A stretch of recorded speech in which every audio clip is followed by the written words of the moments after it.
Buen día, licenciada y compañeros. Soy la coordinadora del grupo número 5, que está conformado por Audrey Ruano, Mario Velázquez, Angélica Citadí, Stephanie Ramírez, Marlene Arizandieta, Lady Chiquitón, María José Polanco y Walter Ramírez. Nuestro tema es factores que intervienen en el estudio, esperando que nuestra exposición sea de su agrado. Para empezar, podemos preguntarnos qué son factores. Bueno, factores son elementos, circunstancias, influencias que contribuyen a producir un resultado. Sabemos que aprender es un proceso complejo de pensamiento y comportamiento, en donde la persona está involucrada y requiere la participación de múltiples factores para poder producir ese buen resultado. Nosotros abarcaremos múltiples factores, que entre ellos están factores internos, factor cognitivo, factor afectivo social y factor externo, esperando que puedan aprender como nosotros aprendimos haciendo este trabajo. Factores internos. Estos son los que tienen que ver las características individuales del aprendiz o estudiante, es decir, de uno mismo. Por ejemplo, la personalidad, el carácter, las actitudes, las emociones, todo lo que sea de uno mismo. A continuación desglosaremos cuáles son estos. Los factores internos. Número 1, la relajación, que es la disminución de la tensión y el estado de tranquilidad físico y mental. Las técnicas de relajación son ejercicio de respiración, la respiración abdominal, meditación, yoga, deporte y la música. Número 2, la alimentación. La alimentación es muy importante en los estudiantes si se quiere mantener un buen rendimiento y prevenir el desgaste energético al momento de estudiar. Número 3, las emociones. Estas influyen en la capacidad de razonamiento, memoria, decisiones y actitud para aprender. Existen dos tipos de emociones: las emociones positivas como el amor y la felicidad y las emociones negativas como la angustia o el estrés. Factor cognitivo es la capacidad mental que permite conservar, evocar, retener y recordar. A continuación desglosaremos para qué nos sirve cada uno de estos. Operaciones del pensamiento. Percibir. Es la forma en la que nuestro cerebro interpreta las sensaciones que recibe a través de los sentidos para formar una impresión inconsciente o consciente de la realidad física del entorno. También se le denomina como el proceso constructivo por el que se organizan las sensaciones y captación de conjuntos o formas dotadas de sentido. Tenemos observar, es el acto de mantener la atención puesta en un determinado objeto o fenómeno. Es una circunstancia ligada al sentido de la vista, pero por extensión o analogía puede emplearse en determinados contextos como estar en percepción. Interpretar refiere a explicar o declarar el sentido de algo, ya sea cuando nosotros expresamos la realidad de un modo personal. Analizar trata de comprender un determinado fenómeno y es un tipo de procedimiento que puede efectuarse en una cantidad enorme de circunstancias, pero que en algunas es especialmente útil y por ello suelen darse una serie de pautas al respecto. Asociar. Hablamos de habilidades cognitivas o capacidades cognitivas a la aptitud del ser humano. Relaciones con el procesamiento de la información. Podríamos decir que los que implican el uso de la memoria, la atención, la percepción, la creatividad y el pensamiento abstracto o analógico. Debemos clasificar, se usa mayormente para ordenar un conjunto de cosas, personas, entre otras alternativas, ya sea por clases o en su defecto por grupos. El objetivo es que cuando busquemos las cosas nos resulte más sencillo encontrarlas, ya que están en orden y organizadas. Expresar le permiten al sujeto tener un papel activo en los procesos de interacción, percepción y comprensión del entorno. Tenemos retener. Hablamos de la capacidad que nos permite recordar hechos, ideas, sensaciones, relaciones entre conceptos y todo tipo de estímulos que ocurrieron en el pasado. ¿Cómo entender y retener lo que se lee? Debemos revisar el texto previamente y algo que ayuda es leer en voz alta. y también no intentar aprendernos todo. Primero tenemos sintetizar. Organiza uno o varios textos con el fin de englobar las ideas o conceptos más significativos. Implica la reflexión, interpretación, desarrollo y fundamentación de las ideas reunidas, que refleja en su esencia ciertos grados de subjetividad. Deducir consiste en extraer una conclusión con base en una premisa o a una serie de proposiciones que se asumen como verdaderas, y es un método de pensamiento caracterizado por pasar de lo general o universal a lo particular. Tenemos generalizar, hace mención en común a diversas cosas para el desarrollo de un concepto general. Puede consistir en atribuir ciertos rasgos detectados en varios elementos a la totalidad o la mayoría de los elementos del mismo tipo. Tenemos evaluar, todos lo conocemos, nos lo han impartido desde la primaria y lo hacen con el hecho de ver si realmente hemos adquirido esos conocimientos que nos comparten. Entonces, evaluar determina la base sobre la cual se acepta haber aprendido o adquirido conocimientos, y este atribuye un valor al aprendizaje. Tenemos la atención, es fundamental para aprovechar las horas de estudio y las explicaciones dadas en clase. Muchas veces es un verdadero problema porque existen varios distractores a nuestro alrededor y entonces nos quitan nuestra atención y ya no nos concentramos. Y por último tenemos la concentración. Es la atención en su grado máximo para rendir en los estudios a un nivel apreciable. Para lograr una adecuada concentración debemos hacer un esfuerzo por recurrir a las técnicas de concentración. Algunos factores que ayudan en la concentración son diseñar actitudes para combatir a los distractores, tanto internos como externos. Podemos planificar horas de estudio y descanso también, y siempre procurando que el lugar de estudio tenga las condiciones adecuadas. Entre los factores cognitivos está la concentración. La concentración está relacionada con la atención, siendo ambas etapas de un mismo proceso. La atención antecede a la concentración. La atención selecciona lo que se considera más importante y la concentración es la focalización de la atención en un determinado objetivo. Esto quiere decir que para poder concentrarnos en algo debemos prestar atención a lo que debemos. La concentración es necesario a que se dé en un lugar adecuado, afuera de distracciones y ruidos externos, y de esta manera poder retener una información más compleja. Para tener una mayor concentración se debe tener la participación del ojo, el oído y la mente, coordinados al mismo tiempo. La mente puede funcionar de distintas maneras para el aprendizaje. La mente nos ayuda a poder recordar lo escuchado o visto. Recordemos que un método efectivo es poder pronunciar en voz alta para poder recordarlo. El oído. Saber escuchar con atención es crucial para construir argumentos sólidos que permiten aprender mejor lo que se está presentando. Es necesario poder escuchar también la información brindada y que sea clara y concisa. El ojo. La mayor parte de las personas necesitan percibir el mensaje a través de la vista. El ojo es con la que toda persona percibe el mensaje, por lo que es fundamental hacer que la información sea visual, teniendo ejemplos, gráficos, entre otras más informaciones que la vista capte. Retener información.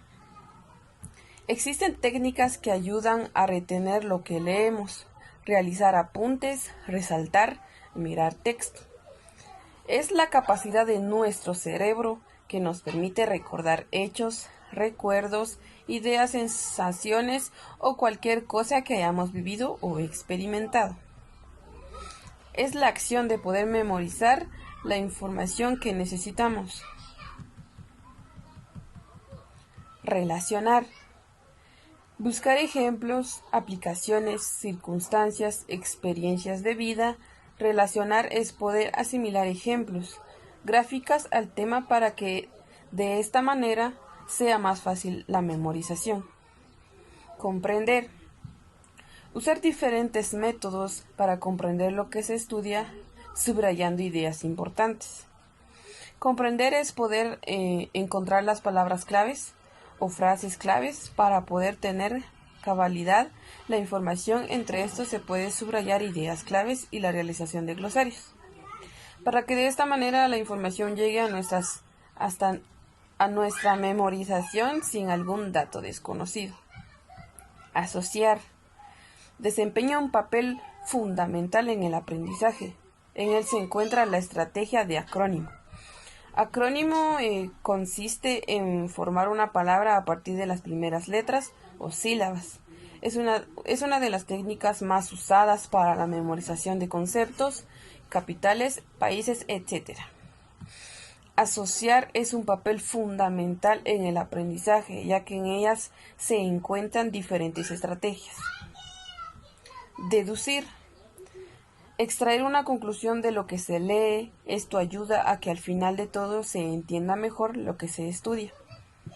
Deducir es poder sacar un concluso o como resumen de todo un tema al cual lo identifica. Repetición. Técnicas de memoria. La memorización es una actividad intelectual que consiste en fijar conocimiento que se requiere recordar y dejándolo en la memoria según sea necesario. Se puede distinguir entre la memoria a corto plazo y la memoria a largo plazo.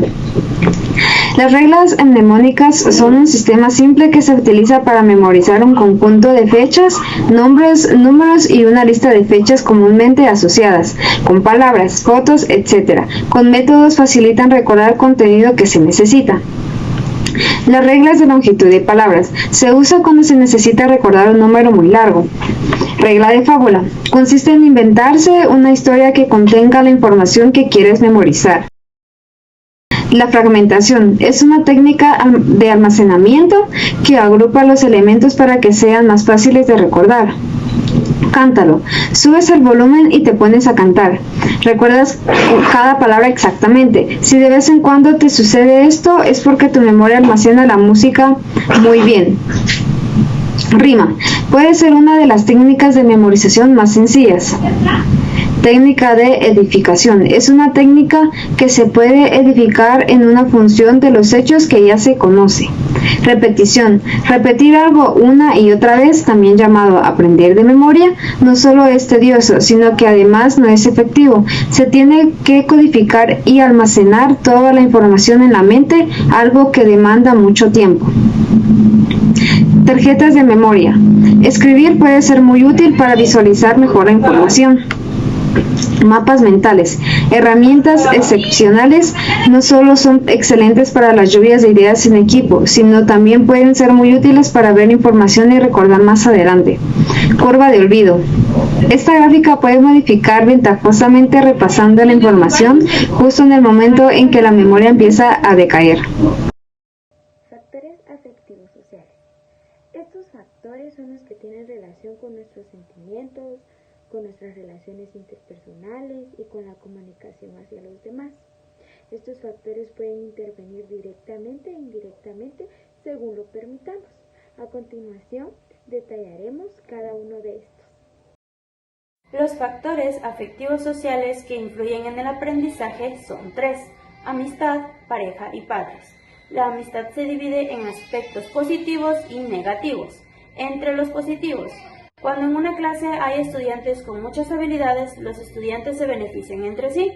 Si los estudiantes en una clase tienen considerables habilidades, el profesor puede enseñar mejor en un ambiente más desafiante. Si los logros académicos de los estudiantes son altos, esto puede motivar al resto de los estudiantes. Entre los negativos, si los estudiantes en una clase son desobedientes y se distraen fácilmente, el profesor presentará mayores dificultades para enseñar. Un estudiante más indisciplinado puede perjudicar al resto, obteniendo menores resultados académicos. Pareja. El enamoramiento puede llegar a ser el distractor, el causante de que el estudiante tome la decisión de descuidar sus estudios, ya que la mayoría de las parejas prefieren estar todos los días juntos olvidando sus deberes como estudiantes, causando un bajo rendimiento académico y trastornos en el aprendizaje. Padres. La participación de los padres en la educación influye en el rendimiento académico de cada uno de sus hijos. Además, afecta a otros aspectos del desarrollo del niño. Si los padres participan en la educación, tendrán hijos con buen rendimiento académico. Por otro lado, los padres y maestros se benefician con esta participación. La motivación nos ayuda a poder entender mejor nuestro tema a través de que nosotros estamos teniendo un interés en esto. La motivación tiene dos fases. La primera fase es que dice que la motivación es más amplia que el interés. En este caso porque nos ayuda a tener temas amplios y no uno en concreto. La segunda fase es interés como motivador, porque nos dice que cuando nosotros estamos interesados en algún tema, tratamos de abarcar la mayoría por el interés que tenemos. El interés es el principal mensaje para el aprendizaje. Impulsa la motivación y emociones, fortaleciendo de esta misma manera al aprendiz. Impulsa también a la motivación para fortalecernos en la metodología de estudio. La actitud. ¿Qué es la actitud? Son las conductas y comportamientos de una persona que nos permiten relacionarnos con el medio, estableciendo interacciones adecuadas, ya que es fundamental tener relación participativa. Cuando se realiza autoridad con grupos jerárquicos de más participación, el alumno y el profesor dan lo mejor de sí para obtener mejores resultados. También es patentada por las reacciones repetidas de una persona, particularmente en el estudio del carácter, como indicación innata o adquirida. Relativamente estable para sentir y actuar de una manera más determinada. Es muy esencial en el ser humano, ya que es una manifestación de estado de ánimo o bien una tendencia a actuar de un modo determinado, siendo la respuesta emocional y mental a las circunstancias de la vida. Está conformada por tres componentes importantes, que son los elementos conductuales, emocionales y cognitivos. En primer lugar, tenemos el elemento conductual, que se refiere al modo en que son expresadas nuestras emociones y pensamientos. En el segundo lugar, el elemento emocional. Este se refiere a los sentimientos que cada persona tiene. Y por último, el elemento cognitivo. Este elemento hace referencia a lo que el individuo piensa. Las actitudes tienen diversas características que están dispuestas a la variación espontánea y a una flexibilidad innata, que son los principales dominios y a la relación a las respuestas frente a estímulos y conductas adaptadas, que pueden responder a múltiples situaciones, ya que se adquieren por experiencias o conocimientos en cada suceso que compone la vida del individuo. Las actividades influyen en distintas conductas que el sujeto adopte, como por ejemplo tener una actitud positiva. Nos ayuda a erradicar y a enfrentar situaciones y acontecimientos que mejoren la disposición, poniendo en práctica nuestras fortalezas, basándonos en obtener mejores resultados de los objetivos planeados. También tener una mente alerta y una actitud proactiva nos ayuda a disfrutar mejor de las cosas de la vida, amplia nuestra visión de hacer todo mucho mejor, evitando negativamente todos los eventos que nos afectan para tener una vida más saludable. También es fundamental tener una mente activa, de una manera más adecuada, aumenta lo que es nuestra inteligencia, que a la vez también mejora la memoria, la concentración y nos libera de estrés. Algunas actividades que podemos realizar para tener una mente activa pueden ser leer, descansar, hacer terapias, aprender a hacer algo nuevo, aprender idiomas, entre otros. La actitud no es algo con lo que uno nace, sino que es un comportamiento que se va desarrollando conforme el tiempo y la experiencia que uno va adquiriendo. Pueden ser internos, externos, que también pueden influir en la actitud de las personas, siendo positivas o negativas. Al preguntar la actitud de una persona también es muy importante al momento de estar en una actividad en la que se requiera participación, así como la explicación de nuevos temas, juegos que generen pregunta y respuesta, al expresar dudas formulando preguntas al emisor, clarificando la mente de las dudas que nos surgen durante la adquisición de los nuevos conocimientos. También consiste en tener un diálogo con uno mismo, ya que nos ayuda a superar dificultades aceptando el cambio y las emociones que son parte natural de nuestra vida. Factores externos. Como su nombre lo indica, son factores que intervienen de manera externa. Eso quiere decir que son los factores que están a nuestro alrededor, empezando desde un buen lugar de estudio hasta nuestra propia mente. Entonces, a continuación detallaremos cómo estos factores pueden intervenir de manera positiva o negativa como los demás. Factores externos son todos aquellos factores que intervienen en el estudiante físicamente, donde el individuo se ve afectado por su ambiente externo. Estos factores pueden ser provocados por medio del lugar de trabajo. Si el estudiante no tiene organizado su medio de trabajo, no va a poder desempeñarse de la mejor manera, provocando una distracción de incomodidad. El tiempo. El tiempo es uno de los factores también que provocan distracción al momento de estar estudiando, ya que si el estudiante no puede organizarse de la mejor manera, no va a poder desempeñar y terminar las tareas asignadas en el tiempo correcto.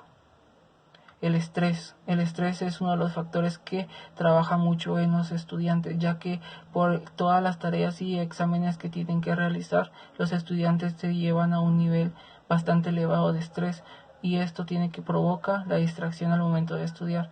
Los estudiantes tienen que buscar la manera de poderse relajar para quitarse el estrés. Dormir. Dormir es otro de los factores más esenciales, ya que si el estudiante no duerme, se va a ver afectado por tener sueño durante el periodo de clase. De parte del grupo número 5, queremos darte las gracias por haber llegado hasta el final de nuestra exposición, agradeciendo tu atención y tu tiempo y esperando que nuestro tema sea de beneficio para tu aprendizaje y para ti. Muchas gracias, colegas.